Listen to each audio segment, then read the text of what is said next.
अगर किसी फ्रैक्चर के ऑपरेशन के बाद आपकी बॉडी में प्लेट, स्क्रूज, वायर, रॉड डली हुई है तो उन इम्प्लांट्स को कब निकलवाना चाहिए? क्या इनको निकलवाना मैंडेटरी है? क्या हम इनको अपनी बॉडी में रख सकते हैं लाइफ लॉन्ग? नमस्कार दोस्तों, मैं डॉक्टर अभिषेक जैन। दोस्तों, काफी बार फ्रैक्चर के ट्रीटमेंट के लिए हमें ऑपरेशन करना पड़ता है और उस ऑपरेशन में हमें इम्प्लांट या हार्डवेयर लगाने पड़ते हैं, प्लेट्स, स्क्रूज, रॉड्स या वायर्स। आज हम आपको 5 सबसे कॉमन रीजंस बताएंगे जिन रीजंस की वजह से हमें ये इम्प्लांट शरीर से निकालने पड़ते हैं। सबसे पहला, इन्फेक्शन। अगर ऑपरेशन के बाद आपके फ्रैक्चर साइट पे या आपकी ऑपरेशन की साइट पर इन्फेक्शन हो जाए, वहां से पस या डिस्चार्ज आने लगे, तो हम ये मानते हैं कि वहां पे इन्फेक्शन है। दोस्तों, इन्फेक्शन मारने के लिए हम एंटीबायोटिक देते हैं, या तो टैबलेट्स देते हैं, इंजेक्शन लगते हैं, और ये एंटीबायोटिक खून के जरिए उस जगह पे पहुंचती है। बट दोस्तों, implant is a non living thing, वहां पे कोई ब्लड सप्लाई नहीं होती है। अगर वहां ब्लड सप्लाई नहीं है तो वहां पे हमारी एंटीबायोटिक नहीं पहुंच पाती है। अगर एंटीबायोटिक नहीं पहुंच रही है तो वहां बैक्टीरिया नहीं मरता। इम्प्लांट पे बैक्टीरिया अपना घर बना लेता है। तो इन्फेक्शन खत्म करने के लिए हमें इम्प्लांट निकालना पड़ता है। फिर इन्फेक्शन का इलाज होता है, उसके बाद हम फ्रैक्चर का इलाज करते हैं। दूसरा रीजन इम्प्लांट निकालने के लिए है कि इम्प्लांट जॉइंट में है। ये तब होता है दोस्तों जब फ्रैक्चर जॉइंट के पास होता है और ऑपरेशन के टाइम वहां पे प्लेट या रॉड लगती है। काफी बार समय के साथ ये इम्प्लांट्स की पोजीशन हिल जाती है और उसमें से स्क्रू या वायर जॉइंट में चले जाते हैं। ये जाते ही पेशेंट को उस जॉइंट में काफी दर्द होना स्टार्ट हो जाता है और मूवमेंट्स काफी कम हो जाती हैं। अगर हम इस इम्प्लांट्स को जॉइंट में रखें तो आहिस्ता आहिस्ता पूरा जॉइंट खराब हो जाता है।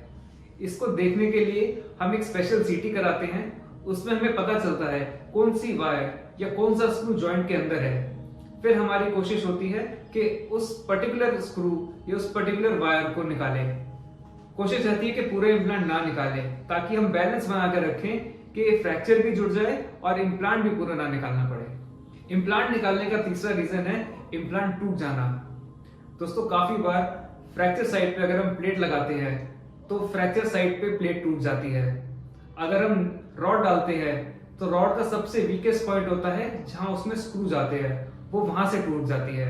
काफी बार फ्रैक्चर जुड़ने के बाद भी इम्प्लांट टूट जाता है। उन कंडीशंस में भी हमें इम्प्लांट निकालना चाहिए। इसका सबसे कॉमन रीजन है बिलो क्वालिटी के इम्प्लांट्स।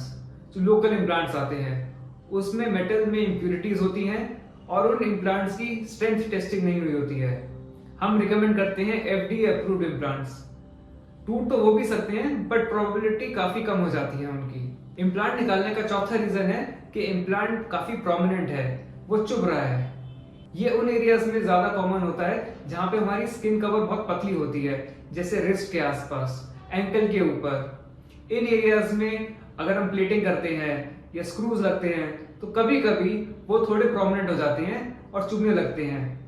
नेलिंग के टाइम नेल की एंट्री पॉइंट पे वो नेल चुभ सकता है। अगर ये इम्प्लांट्स प्रोमिनेंट हैं, चुभ रहे हैं, दिक्कत दे रहे हैं, तो फिर हम इन इम्प्लांट्स को निकालते हैं। बट हमारी कोशिश रहती है कि फ्रैक्चर जुड़ने के बाद निकालें। इम्प्लांट निकालने का 5वां रीजन और सबसे इंपॉर्टेंट रीजन है पेशेंट्स विल, पेशेंट की मर्जी। काफी पेशेंट्स आते हैं जो बोलते हैं कि डॉक्टर साहब मुझे कोई दिक्कत नहीं है, मेरा फ्रैक्चर जुड़ गया है, मेरे जॉइंट्स ठीक हैं, मुझे कोई दर्द नहीं है, बट मैं ये फॉरेन पार्ट अपनी बॉडी के अंदर नहीं रखना चाहता, आप इसको प्लीज निकाल दो। तो दोस्तों, उन केसेस में भी हम इम्प्लांट निकालते हैं। क्या कोई ऐसे भी इम्प्लांट्स होते हैं जिनको निकालने की जरूरत नहीं होती है, जो बॉडी में अपने आप ही खुल जाते हैं? जी हाँ दोस्तों, काफी स्क्रूज और काफी वायर्स बायो अब्सॉर्बेबल आती हैं।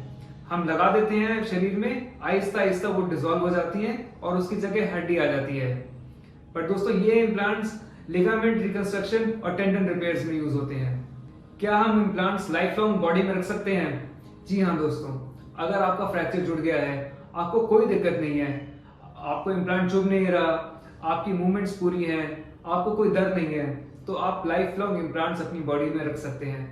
बट आपको एक चीज का ध्यान रखना है, आहिस्ता आहिस्ता इम्प्लांट्स आउटडेटेड हो जाते हैं, उनके सारे इंस्ट्रूमेंट्स बंद हो जाते हैं। हो सकता है आज आपने बेस्ट कंपनी का बेस्ट इम्प्लांट लगाया हो, बट 20 साल बाद वो डिसकंटिन्यू हो जाए, उसके इंस्ट्रूमेंट्स नहीं मिलेंगे। अगर 20-25 साल बाद किसी वजह से वो इम्प्लांट निकालने की जरूरत पड़ती है तो वो दूसरे इंस्ट्रूमेंट से निकाले जाएंगे। उस कंडीशन में उस इम्प्लांट के निकलने का सक्सेस रेट कम हो जाता है।